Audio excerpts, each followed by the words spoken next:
4টি আমলে কথা বলতে পারি। 4টি আমল আমরা অনেকেই গুরুত্ব দেই না, অথচ সে আমলগুলো আমাদের পুরো রমাদানকে সম্পূর্ণ সার্থক করে দিতে পারে, অর্থবহ করে দিতে পারে, রমজান সাকসেস করে দিতে পারে। সে 4টার ভিতরে প্রথম এবং 1 নম্বর যেটা বলতে চাই তা হলো রমজান মাসে রোজা রেখে এবং রাতের বেলা পুরো রমজান জুড়ে সকল প্রকার পাপাচার, কাউকে কষ্ট দেওয়া, গালি দেওয়া, হক নষ্ট করা, সব ধরনের গুনাহ থেকে, গীবত শিকায়াত করা, চোখের গুনাহ, সোশ্যাল মিডিয়া ইত্যাদি সবগুলো থেকে বেঁচে থাকবেন। প্ল্যান করে যে কোনো মূল্যে প্রয়োজনে আমি আইডি ডিঅ্যাক্টিভ করে ফেলবো, অ্যাপ ডিলিট করে ফেলবো, তারপর সব ধরনের গুনাহ থেকে বেঁচে থাকবেন। এটা হলো রমজান সার্থক করার সবচেয়ে গুরুত্বপূর্ণ কাজ। 1। 2 নম্বর হলো রমজানে আমরা অনেকে কোরআন পড়ি কিন্তু কোরআন শোনাশুনি করি না। হাফেজরা করে অবশ্য। নবী করিম সাল্লাল্লাহু আলাইহি ওয়াসাল্লাম রমাদানে শোনাশুনি করতেন। এটা একটা হারিয়ে যাওয়া সুন্নাহ বলতে পারি। জিবরিলকে তিনি শোনাতেন, আবার জিবরিলের কাছ থেকে তিনি শুনতেন। এজন্য আপনি কোরআন পড়বেন, আপনার স্ত্রী শুনবে, আবার স্ত্রী পড়বে, আপনি শুনবেন।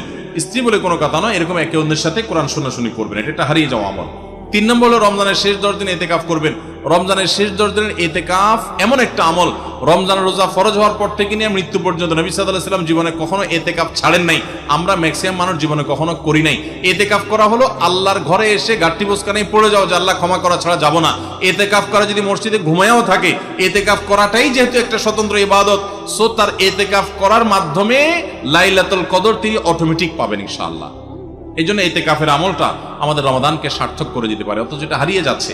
আর 4 নম্বর এবং সর্বশেষ হলো রমজানের শেষ দশক হলো ইবাদতের দশক, আমলের দশক। আমরা প্রথম 2 দশকে যা পারি না পারি, শেষ দশক বেশি আমল করার চেষ্টা করব।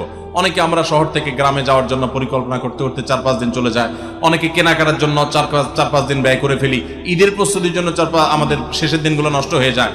এগুলো না করে আল্লাহর ওয়াস্তে শেষ দশককে ইবাদতের জন্য রিজার্ভ করে ফেলি, গোটা ফ্যামিলি সহ ইবাদত বন্দেগী করি, রমজানটাকে আমরা উপভোগ করতে পারবো ইনশাআল্লাহ। এটা আমাদের জন্য তৃপ্তির রমাদান হবে। আল্লাহ আমাদেরকে তৌফিক দান করুন। তাহলে 4টি আমলের কথা বলেছি, সকল প্রকার গুনাহ থেকে বেঁচে থাকা, কোরআন শোনাশুনি করা, ইতিকাফ করা এবং রমজানের শেষ দশক বিশেষভাবে ইবাদতের পরে যত্নশীল হওয়া, শেষ দশকে সকল ব্যস্ততা কমায় দেওয়া। এই 4টি জিনিস আমাদের রমাদানকে সার্থক করতে পারে ইনশাআল্লাহ তাআলা। কাদের জন্য রোজা রাখায় ছাড় দেওয়া হয়েছে? কাদেরকে রোজা রাখার ব্যাপারে ছাড় দেওয়া হয়েছে?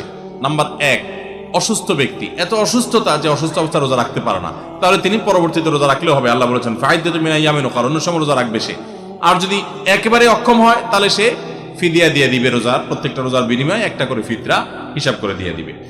আর যদি সুস্থ থাকে তাহলে সেক্ষেত্রে সফরে থাকলে তার জন্য রোজার ছাড় আছে।